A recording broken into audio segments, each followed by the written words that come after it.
Well, thank you, Sherry. You said enough about the role of the Arctic Executive Steering Committee that I hardly have to give my remarks, but I will do it anyway. It's really a pleasure to be here. I see a lot of familiar faces as well as some new ones. And I think of this as a terrific opportunity to explain a little more about what the administration is seeking to do with the Arctic Executive Steering Committee in terms of improving communication, coordination, and effectiveness across the vast number of departments and agencies that have roles and responsibilities with respect to the Arctic.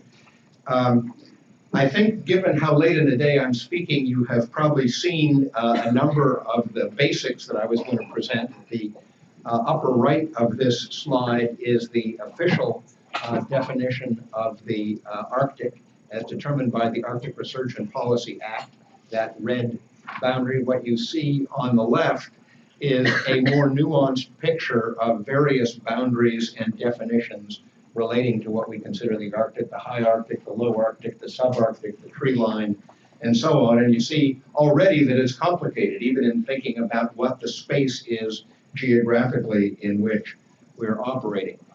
You've also heard a lot already today, I think, about the range of U.S. national interests in the Arctic. I won't read you this slide, but I would underscore something that the senator said just a moment ago, and that is that indigenous peoples and their rights and cultures are part of this picture. I think everybody in the country probably recognizes that national defense, maritime safety, energy and economic benefits, environmental stewardship, and scientific research are important. Probably not everybody understands that we have a very important set of peoples and cultures up there. And from the standpoint of cultural diversity and human rights, it's important to preserve their existence and their engagement in decisions that affect them. But it's also important in terms of our ability to tap their traditional knowledge, which is often a very important addition to what we're finding out through science. The Arctic is changing. You've already heard about that too. One of the most rapid aspects of that change is rapid warming. The Arctic, as this slide demonstrates, the 2014 temperature anomaly compared to the 51 to 80 average in terms of how that anomaly is distributed across the globe shows what all indices show, which is that the Arctic is warming more than twice as fast as most of the rest of the world. And that warming has a lot of implications. It poses both challenges and opportunities, again, as you've already heard. The shrinking sea ice extent and thickness, all by itself, which is only part of the climate change picture, has a variety of implications. And again, I think you've been talking about these all day. Expanded maritime navigation possibilities, the senator was just mentioning those issues as well. And all the implications of that on the economic side, the jurisdictional side, the pollution and accident side, the regulatory side. Same for expanded access to seabed resources. There is opportunity there, but also challenge. Increased requirements for our Coast Guard, our Navy, and other oversight, management, and regulatory functions.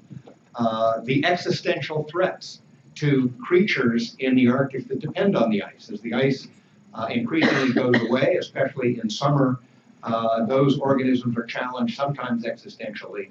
And of course, the indigenous communities that utilize those resources and depend on them are also challenged by these changes.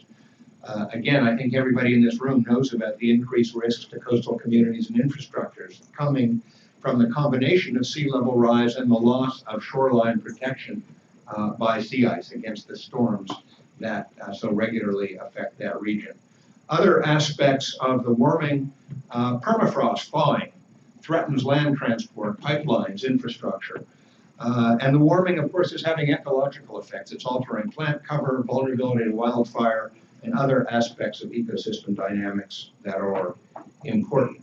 To focus for a moment on the shrinking sea ice, again, you may have seen this picture or one like it already today, but looking at the magenta line, which is the average sea ice extent at the September minimum, over the period 79 to 2000. 79 was the start of the satellite image era for the Arctic.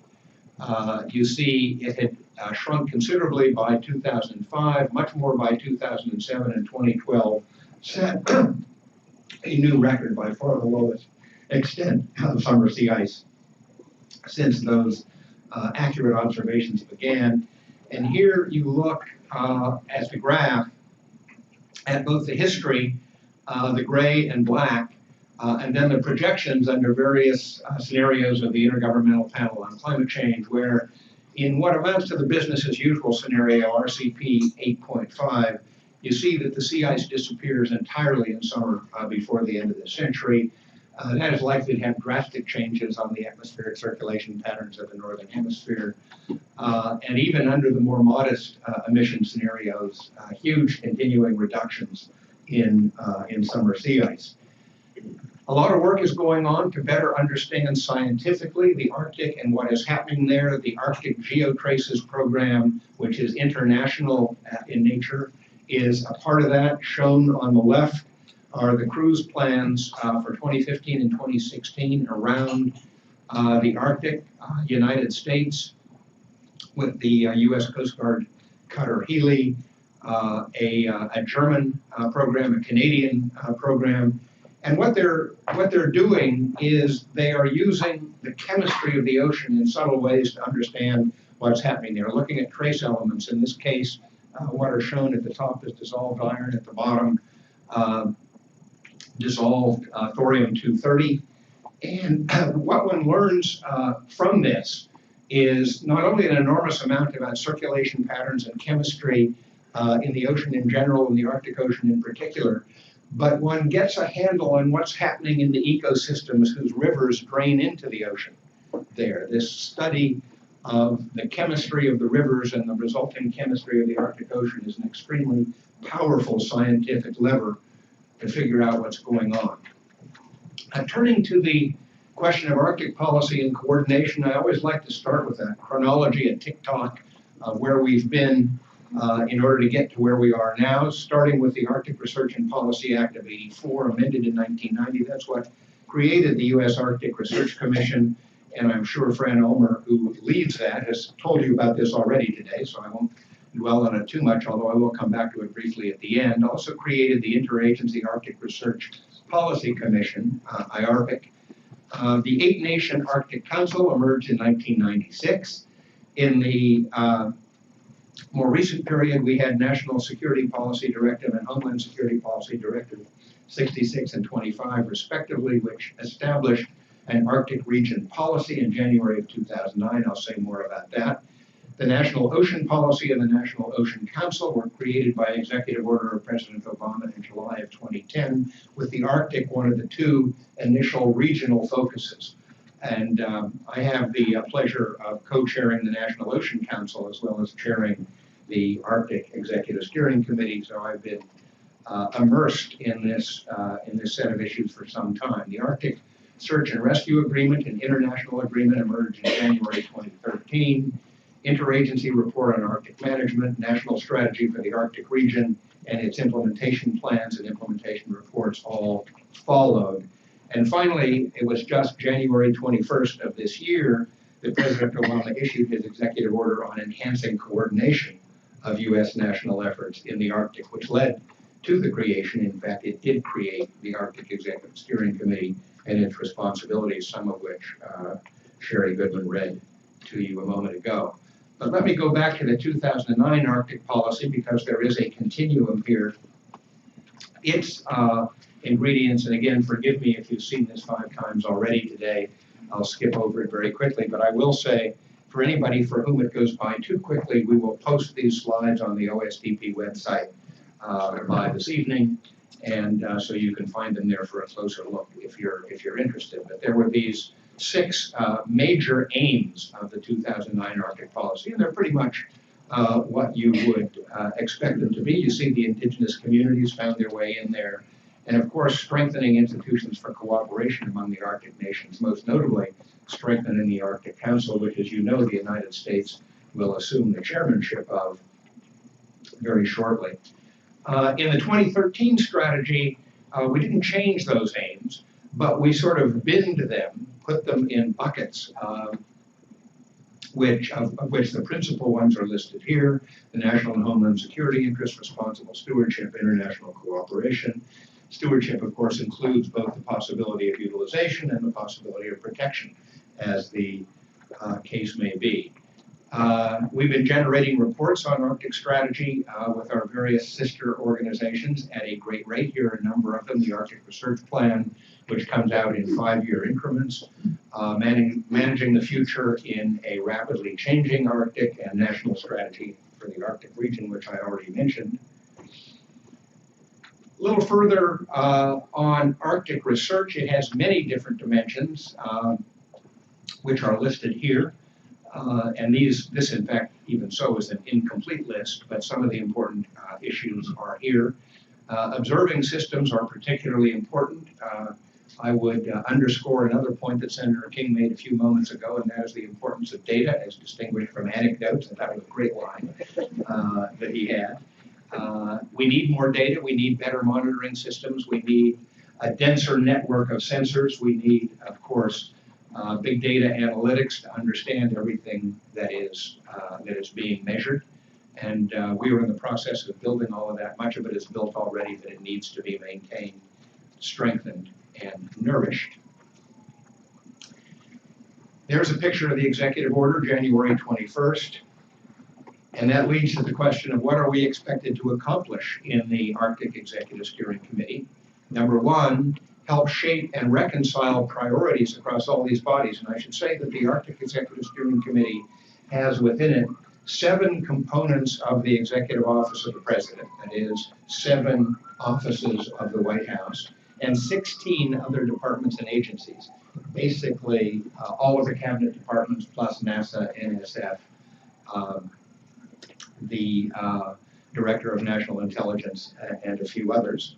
And there are a lot of different priorities and programs across that array of altogether 23 federal government entities. And our aim is to understand the overlaps, to understand the gaps, and to understand what we need to do to make sure that those priorities can be consistent and can be coherently pursued. Second bullet, of course, once we understand that space, the priority space and the programs that sit within it, aiming to achieve those priorities, how can we promote more coordinated implementation and evaluation of those efforts?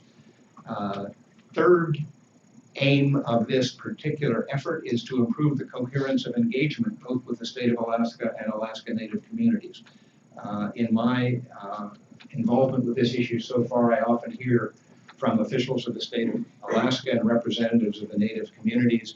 The problem is not that they never hear anything from the federal government, it's they can't figure out which voice from the federal government they're hearing is definitive, authoritative, with whom they have to deal to get particular concerns and issues addressed, and we're going to try to help with that. And finally, very important task is to support the U.S. chairmanship of the Arctic Council, which comes up shortly. And again, I know Fran Ulmer will have talked about this, but we are already engaged, of course, and have been from its inception in the work of the Arctic Council.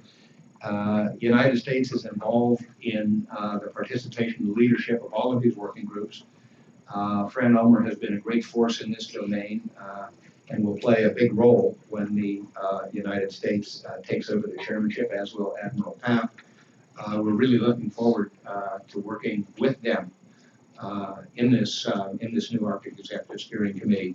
The idea is over and over again, cooperation, collaboration, partnership. This has been a theme of the Obama administration, not just in the Arctic, but across all of the challenges we face. The President said to his first cabinet meeting, the challenges we face are too big and our resources too limited to have the option of not cooperating. We have to cooperate, we have to build partnerships not only across the federal departments and agencies, but where we can across the branches of the federal government, between federal, local, state, and tribal governments, between the public and private and academic and philanthropic sector.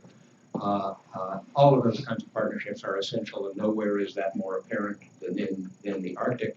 So I know that all of the folks in this room who have been in so many different ways engaged in these partnerships already will continue to be allies as we try to push this collaborative agenda forward. Thank you very much.